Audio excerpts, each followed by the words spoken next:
श्री हरिवायुगुरुभ्यो नमः।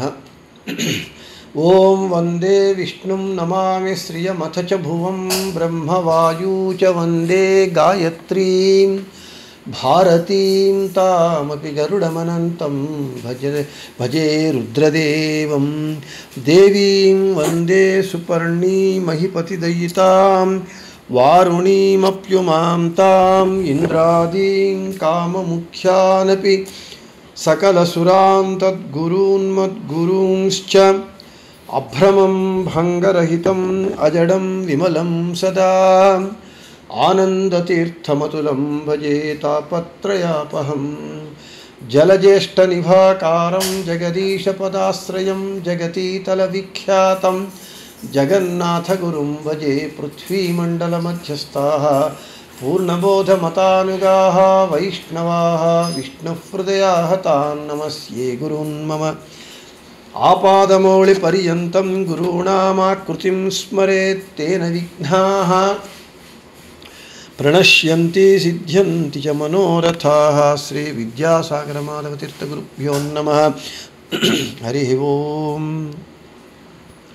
ಹರಿಕಥಾಮೃತಸಾರ ಗುರುಗಳ ಕರುಣದಿಂದ ಆಪನಿತು ಪೇಳುವೆ ಪರಮ ಭಗವದ್ಭಕ್ತರಿದನಾದರದಿ ಕೇಳುವುದು ಶ್ರೀರಮಣಿಕರ ಕಮಲ ಪೂಜಿತ ಚಾರು ಚರಣ ಸರೋಜ ಬ್ರಹ್ಮ ಸಮೀರವಾಣಿ ಫಣೀಂದ್ರವೀಂದ್ರ ಭವೇಂದ್ರ ಮುಖ ವಿನುತ ನೀರಜ ಭವಾಂಡೋದಯ ಸ್ಥಿತಿ ಕಾರಣನೆ ಕೈವಲ್ಯದಾಯಕ ನಾರಸಿಂಹನ ನಮಿಪೆ ಕರುಣಿಪುದೆ ಮಗೆ ಮಂಗಳವಾ ಶ್ರೀ ತರುಣಿ ವಲ್ಲಭನ ಪರಮ ವಿಭೂತಿ ರೂಪ ಕಂಡಲ್ಲಿ ತೆರದಿ ಚಿಂತಿಸುತ ಮನದಲ್ಲಿ ನೋಡು ಸಂಭ್ರಮದಿ ನೀತ ಸಾಧಾರಣ ವಿಶೇಷ ಸಜಾತಿ ನೈಜಾಹಿತವು ವಿಜಾತಿ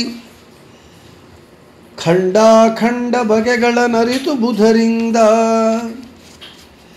మన హరికథామృతసారం పాఠంలో విభూతి సంధి యందు మనము నిన్నటి రోజున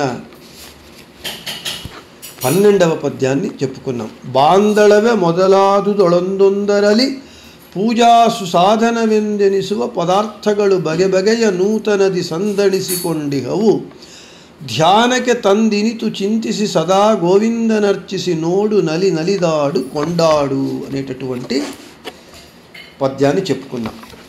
ఈరోజు 13వ పద్యం.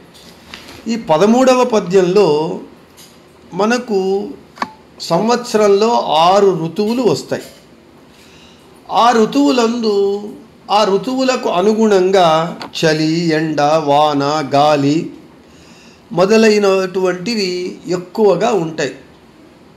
వసంత ఋతువునందు ఎండ ఎక్కువ, వర్ష ఋతువునందు వర్షము, హేమంత ఋతువునందు చలి. ఈ విధంగా ఆయా ఋతువులందు ఆయా ఋతు ధర్మములు విశేషంగా ఉంటాయి. అప్పుడు ఆ చలిని, ఎండను, ఎండ తీవ్రత, చలి తీవ్రత, వర్షము ఎక్కువగా కలిగినప్పుడు మనము వాటిని నిందిస్తాం. ఏమి ఎండ, ఏమి చలి అండి, చాలా ఇబ్బంది కలుగుతూ ఉన్నది అని ఆ ఋతు ధర్మాన్ని మనము ఆ ఎక్కువ ఎండను, చలిని తట్టుకోలేక నిందిస్తాం. అలా నిందించవద్దండి. ఆ ఋతు ధర్మాలు కూడా, వాటిని అనుభవించటం కూడా ఒక భగవత్ పూజగా జ్ఞానానుసంధానము చెయ్యటము, చేసి భగవంతునికి అర్పించటము ఒక పూజ అని ఈ 13వ పద్యంలో చెబుతూ ఉన్నారు జగన్నాథ దాసుల వారు. జలజనాభన మూర్తి మనదలి నెలగొಳಿಸಿ ನಿಶ್ಚಲ ಭಕುತಿಯಲಿ ಚಳಿ ಬಿಸಿಲು ಮಳೆಗಾಳಿಗಳ ನಿಂದಿಸದೆ ನಿತ್ಯದಲ್ಲಿ ನೆಲದಲಿಹ ಗಂಧವೇ ಸುಗಂಧವು ಜಲವೇ ರಸ ರೂಪವೇ ಸುದೀಪವು ಎಲ್ಲರೂ ಚಾಮರ ಶಬ್ದವಾದ್ಯಗಳ నర్పిసలు ఒలివా అని చెబుతూ ఉన్నారు. పదచ్ఛేదం. జలజనాభన మూర్తి మనదలి నెలగొಳಿಸಿ నిశ్చల ಭಕುತಿಯಲಿ ಚಳಿ ಬಿಸಿಲು ಮಳೆ ಗಾಳಿಗಳ ನಿಂದಿಸದೆ ನಿತ್ಯದಲ್ಲಿ ನೆಲದಲ್ಲಿ ಇಹ ಗಂಧವೇ ಸುಗಂಧವು ಜಲವೇ ರಸ ರೂಪವೇ ಸುದೀಪವು ಎಲ್ಲರೂ ಚಾಮರ ಶಬ್ದವಾದ್ಯಗಳು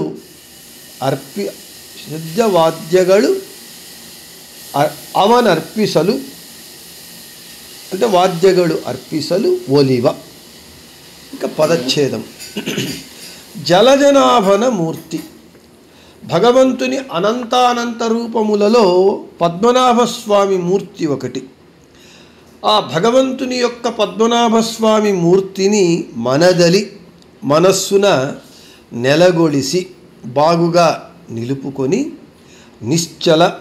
నిశ్చలమైనటువంటి అంటే చంచలము లేకుండా నిశ్చలమైనటువంటి భక్తి అలి భక్తిచే చలి అంటే చలి, బిసిలు అంటే ఎండ, మಳೆ వాన, గాళిగల గాలి అంటే చలి ఎండ వాన గాలులను నిందిసదే నిందించకుండా నిత్యదలి నిత్యము నెలదలిహ అంటే పృథ్వీ నేలయందు ఉండేటటువంటి గంధవే పృథ్వీ తత్వమైనటువంటి గంధమే సుగంధము అంటే భగవంతునికి మనము సమర్పించేటటువంటి గంధము. జలవే నీరే రసము నీటి తత్వమైనటువంటి రసము భగవంతునికి మనము సమర్పించేటటువంటి నైవేద్యము. రూపవే అగ్నితత్వమైనటువంటి రూపమే సుదీపము భగవంతునికి మనము సమర్పించేటటువంటి దీపము జ్యోతి. ఎలరు వాయువు తత్వమైనటువంటి స్పర్శయే చామర భగవంతునికి చామర సేవ చామరము. శబ్ద ఆకాశతత్వమైనటువంటి శబ్దమే వాద్యಗಳು భగవంతునికి మనము మ్రోగించేటటువంటి మంగళ వాయిద్యములని అర్పిసలు ఈ జ్ఞానానుసంధానంగా అర్పిసలు భగవంతునికి అర్పించినప్పుడు ఒలివ భగవంతుడు అనుగ్రహిస్తాడు అని. ఇక తాత్పర్యము భగవంతుని యొక్క పద్మనాభస్వామి మూర్తిని మనస్సునందు నిశ్చలంగా నిలుపుకొని నిశ్చలమైనటువంటి భక్తిచే చలి ఎండ వాన గాలులను నిందించకుండా నిత్యము నేలయందుండేటటువంటి గంధమే భగవంతునికి సమర్పించేటటువంటి సుగంధము, నీటి తత్వమైనటువంటి రసమే భగవంతునికి సమర్పించేటటువంటి నైవేద్యము, అగ్నితత్వమైనటువంటి రూపమే భగవంతునికి సమర్పించేటటువంటి దీపము, వాయువు తత్వమైనటువంటి స్పర్శయే భగవంతునికి చేసేటటువంటి చామరము చామర సేవ, ఆకాశతత్వమైనటువంటి శబ్దమే భగవంతునికి సమర్పించేటటువంటి మంగళ వాయిద్యములని జ్ఞానానుసంధానపూర్వకంగా భగవంతునికి అర్పించు. నీవు అర్పిస్తే వాడు నిన్ను అనుగ్రహిస్తాడు అని తాత్పర్యం. ఇక మనం ఎన్నో మార్లు చెప్పుకున్నట్లుగా పంచభూతములు పృథ్వప్తేజో వాయురాకాశములు అంటే నీరు నేల నీరు అగ్ని వాయువు మరియు ఆకాశములు ఇవి ప్రకృతిలో భాగమై ఉన్నాయి. ఇవి లేకుండా ప్రకృతి లేదు, ఇవి లేకుండా మనము జీవించలేము. పృథ్వీ యొక్క తన్మాత్ర అంటే ధర్మము గంధము, నీటి యొక్క తత్వము రసము, తేజస్సు అంటే అగ్ని యొక్క తత్వము రూపము, వాయువు యొక్క తత్వము స్పర్శ, ఆకాశము యొక్క తత్వము శబ్దము. ఈ పంచభూతములు ఈ పంచ తన్మాత్రల చేతనే వసంత ఋతువు మొదలైనటువంటి 6 ఋతువులు ఏర్పడుతూ ఉన్నాయి. ఆ 6 ఋతువులందు ఎండ చలి గాలి వాన మొదలైనటువంటివి ఏర్పడుతూ ఉన్నాయి.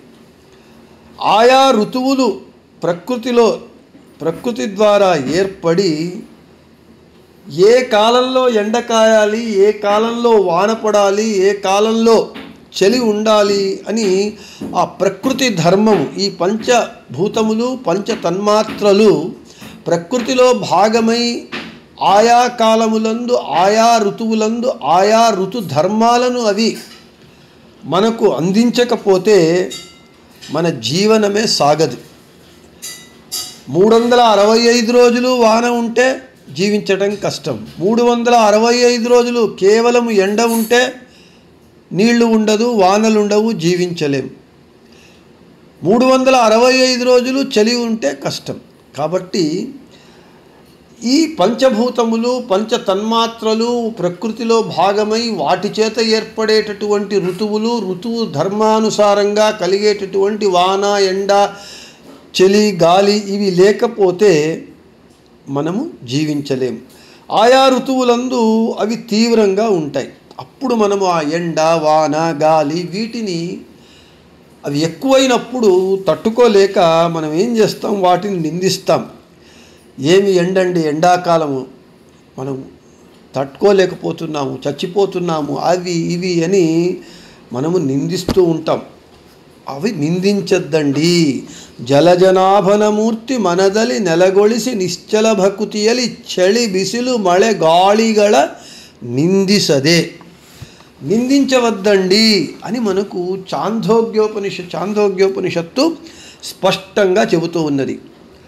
తపంతం న నిందే తద్వ్రతం, వర్షంతం న నిందే తద్వ్రతం, ఋతూన్న నిందే తద్వ్రతం, లోకా నిందే తద్వ్రతం, పశూన్న నిందే తద్వ్రతం, బ్రాహ్మణా నిందే తద్వ్రతం అని చాందోగ్యోపనిషత్తు స్పష్టంగా చెబుతూ ఉన్నది. ఈ ఎండ, వాన, చలి, గాలులను తట్టుకొని జీవనము సాగించటం అనేటటువంటిదే ఒక తపస్సు. అదే చాందోగ్యోపనిషత్తు. దానిని నిందించవద్దండి, వాటిని ఎదుర్కొని జీవనము సాగించటమే ఒక వ్రతము, ఒక తపస్సు అని చెబుతూ ఉన్నారు. ఎప్పుడైతే ఎండ, వాన, గాలి ఇవి ఎక్కువైనప్పుడు వాటిని నిందించకుండా ఇది భగవంతుడు ఆయా ఋతువునందు ఆయా ఋతుధర్మాన్ని ఆయా తత్వములు అందించేటట్లుగా చేస్తూ ఉన్నాడు అని ఆ భగవంతుణ్ణి స్మరించటము, ఆ స్మరించి ఇది ఒక భగవత్ పూజ, ఎండ వేడిమి ఎక్కువగా ఉన్నది అని ఆ ఎండ వేడిమిని స్వీకరించి ఈ ఎండ వేడిని తట్టుకోవటము, ఎదుర్కోవటమే ఒక వ్రతము, ఒక పూజ, భగవంతుని తపస్సు అని అనుసంధానం చేసుకొని భగవంతునికి సమర్పిస్తే అతడు మనకు అనుగ్రహం చేస్తాడు అని ఈ విషయాన్ని చెబుతూ ఉన్నారు. మానసిక పూజ అంటే ఈ పంచభూతములలో ఉన్నటువంటి పంచతత్వములు వాటిని ఏ విధంగా మనము భగవంతుని పూజకు కావలసినటువంటి సాధన సామగ్రిగా అనుసంధానం చేసుకోవాలి అని జగన్నాథదాసుల వారు మిగిలిన 3 పంక్తుల యందు చెబుతూ ఉన్నారు. వీటిని నిందించవద్దండి, వాటిలో పద్మనాభమూర్తి భగవంతుని స్మరించండి అని చెబుతూ నిందిసదే నిత్యదలి నెలదలిహ గంధవె సుగంధవు జలవె రಸ ರೂಪವೆ ಸುದೀಪವು ಎಲರು ಚಾಮರ శబ్దవాద్యಗಳర్పిసలు ఒలివా. ఆ పంచభూతములందున్నటువంటి పంచ తన్మాత్రలను భగవత్ పూజా సాధన సామగ్రిగా వాటిని భగవంతునికి సమర్పించి ఇది ఒక పూజ అని మానసిక పూజ చెయ్యండి అని మిగిలిన 3 పంక్తుల యందు జగన్నాథదాసుల వారు చెబుతూ ఉన్నారు. ఆ పంచభూతములందున్నటువంటి పంచ తన్మాత్రలు భగవంతుని పూజా సాధనలుగా సామగ్రిగా ఏ విధంగా అవుతుంది, ఏ విధంగా మనం అనుసంధానం చేసుకోవాలి అనేటటువంటి విషయాన్ని రేపటి పాఠమునందు చెప్పుకుందామని చెబుతూ శ్రీకృష్ణార్పణమస్తు, మధ్యేశార్పణమస్తు. అందరికీ శుభమస్తు.